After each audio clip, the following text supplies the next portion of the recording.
I am definitely not alone in saying that Hollywood Studios is consistently pulling out new attractions and rides that are consistently great. And as of right now, June 2026, I do not see them slowing down in any way. And it's no secret to all Hollywood Studios fans out there that they are definitely rapidly expanding the park. So if you're not fully aware of all of these updates, today I'm going to try to run you up to speed on sort of what's going on with Hollywood Studios, because they're pulling in so many updates, and I just want to go over all of them. First of all, Rock and Roller Coaster retheme. Yes, that's correct. Rock and Roller Coaster has been fully rethemed, and it has been completed to the Muppets. So rather than starring Aerosmith, now it is Rock and Roller Coaster starring the Muppets. First of all, I think this theming is out of this world.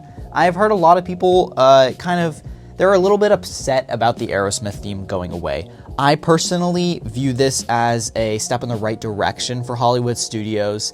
I'm not necessarily saying that the Aerosmith theme was bad, but I think the change was necessary to definitely bring in something fresh for the park that wasn't there before. The Muppets is an incredible franchise that definitely can bring in lots of more guests into the park. It sort of adds a more family-friendly vibe to the park as well. And I really love the contrast between an intense roller coaster that actually has an inversion with kind of this wacky theme of the Muppets. That contrast is really well for the attraction, and I really believe that this attraction will definitely bring smiles to people's faces in the future years to come for Hollywood Studios. Now the moment you've all been waiting for, one of the biggest updates and changes coming to Hollywood Studios, the Monsters, Inc. land that has been officially announced and is actually under construction right now. That's right. Monsters, Inc. is coming to Hollywood Studios with a brand new headliner e-ticket attraction, the Door Coaster. Look, I think this is a massive, massive expansion for Hollywood Studios, and I think it is pure genius for them to do this. First of all, Monsters, Inc. itself just really fits into Hollywood Studios well. I feel like with the whole movie blockbuster theme of the park, this franchise really fits in well with them. Secondly, for the longest time, Hollywood Studios was in desperate need for more e-tickets. Look, I'm not saying that the park isn't good on its attraction lineup necessarily, but I'm saying the quantity is not there. Really, for Hollywood Studios, I hate to say it, but they just didn't have enough attractions as it is. I think it was one of the smallest Disney parks, actually. I think it is. But if they add in this new land, this new attraction here, it will definitely boost the performance of the park as a whole and bring in more crowds. This really helps Hollywood Studios in the ways that it was weakened, and I think this really ramps it up to genuinely be one of the best Disney parks out there. Because honestly, one of Hollywood Studios' few flaws was that it just didn't have enough things to do.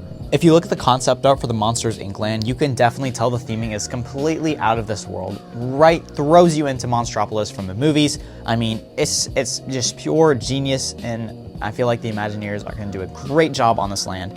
And it's definitely going to help Hollywood Studios in the best way possible. Now, moving on over to Galaxy's Edge, Millennium Falcon Smuggler's Run has received a sort of retheming update, probably temporary to The Mandalorian and Grogu for that Star Wars movie that just came out. Now, I know this is a small minor update, and I know it's likely temporary, but if you really look at this, this proves that Hollywood Studios is moving rapidly in the right direction. One of Disney's biggest flaws for the longest time is the parks stay stagnant for too long. They don't really introduce new attractions and new rethemes that often, so this is really helping them to move in that right direction because they're keeping it fresh. You know, they're changing things. They're giving Disney fans what they want, keeping things new, moving things around, and this retheme will definitely help them a lot. Haven't seen the movie, don't know if it's good or bad. I mean, I've heard mixed reviews on it, but hey, this is gonna help the park, and I know the Mandalorian's a popular character, so it's just a good move overall around for Hollywood Studios. Now, another smaller, more minor detail about the park that's happening right now is Animation Courtyard. This area has been dead for the longest time. There was the Star Wars launch bay, you know, that sort of animation section of Hollywood Studios, and nothing's really been going on in that area until now. Disney has released concept art for changing that land and really mixing it up. They are bringing in a new animation drawing thing with Olaf. They're renaming the whole area to the Magic of Disney Animation. There's not a ton of detail on these new experiences. There's not a major ride coming into this area right now, but this definitely gives us a glimpse into which direction Disney is trying to move forward. They're making this land breathe again. They're moving things around, as I said earlier, and they're really putting a fresh coat of paint on old things that needed changes. This is helping Disney in a lot of ways, because areas in the park that were dead and not moving around and nothing was really going on there, they're definitely making changes that will help the park. I feel like a park's biggest enemy is just empty real estate, things that aren't being used that could be used. I mean, if you look over at Islands of Adventure, Universal Orlando, they are completely changing the Lost Continent area. Why? Because there's nothing to do in that land. They didn't really have anything there. They had no attractions. I mean, they had like a couple of shopping and dining locations, but they really needed to change that land because they don't want dead real estate. And if you really look at the bigger picture for Hollywood Studios, that's exactly what Disney is trying to do with them now. So how do these updates and changes specifically help Hollywood Studios in the state that it's currently in? Well, glad you asked. In a way earlier video, I mentioned that Hollywood Studios was Disney's best park. It's essentially true in the specific sense of ride quality, but it's not true in a lot of other ways. Hollywood Studios has several problems that needed fixing for a very long time. And I know they're doing all these updates currently, but before the updates were in place, there were several problems with the park. One of the problems that's not nearly talked about as much is how well balanced the park is. I feel like Hollywood Studios hadn't really found a good rhythm between having it be a Disney park as well as a studio-based park. I feel like Disney was kind of pulling at random franchises at random times, and the park really felt unbalanced. There was like Star Wars, Toy Story, and then like Mickey and Minnie.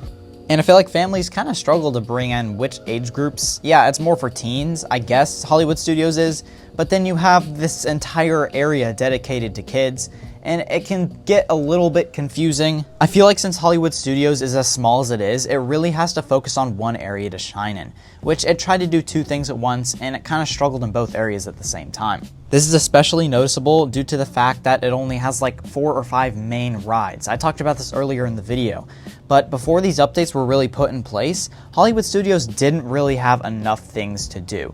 This is why the Monsters Inc. land is definitely going to help it, because it brings in a whole new attraction. On top of this, you can instantly see the park going in a more family-friendly direction, between the retheming of the Muppets, as well as Monsters Inc. being a more kid-based area. It's clearly noticeable that Hollywood Studios is attempting to go in a family-friendly studio-based park direction rather than a teen thrill area.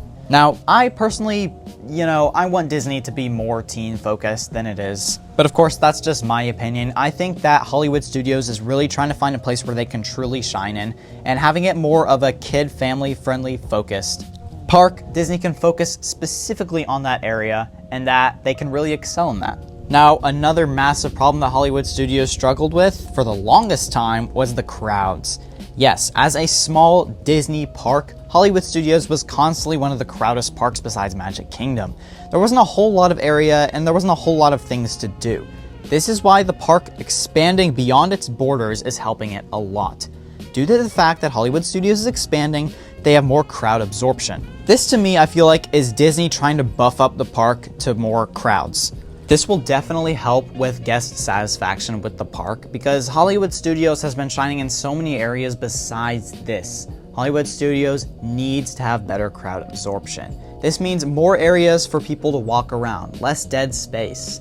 With the animation courtyard area being rethemed, that will not only generically just help with the Hollywood Studios attraction lineup to be more versatile, but it will also help to give people visiting the park more things to do. The rides at Hollywood Studios are a blessing as well as a curse. There's few of them, they're constantly overloaded and crowded, and they're all great, but there's just not enough of them, and there's not enough things to do other than the rides. This is why Hollywood Studios needs more attractions other than rides, which is why this retheme will definitely help the park, specifically in that area. This also goes back to saying that Hollywood Studios is trying to expand in multiple areas, not just one. They're adding in a new attraction to help with how many rides there are. They rethemed Rock and Roller Coaster to make the park appear more family-friendly. As well as this, they also put the new attraction in a new land that will also be kid-friendly, that really helps Hollywood Studios focus on where it wants to. Rather than teens and adults, it's more focusing on families, which is perfect. Not a lot of studio parks are family-friendly. And the park expanding and filling up dead real estate helps to absorb crowds even more. Overall, all of these updates will successfully bring Hollywood Studios up to speed with more modern parks. This will help it a lot to compete with Universal with their new Epic Universe, as well as they're updating their parks as well. As you guys know, I am beginning this series, well, this is actually part 2 of the series of doing all 4 Disney parks. I have done Magic Kingdom with all of its updates 2026, and now I'm doing Hollywood Studios. Up next is Animal Kingdom, then Magic Kingdom. I probably won't do these back to back. I did an Epic Universe video in between the one before and this update video, but be looking forward to those, and this will be a full series of going over the Disney parks.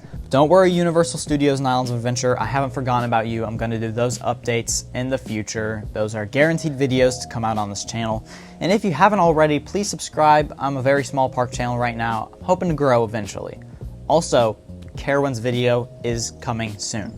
I've been very focused on Florida parks as of now, but that change will be coming soon. I'm going to do a Carowinds video because I'm going to visit them this summer, and I want to see how they do. I've never been to a Cedar Fair park before, really looking forward to that. As always, thank you guys so much for watching, and I'll see you guys next time.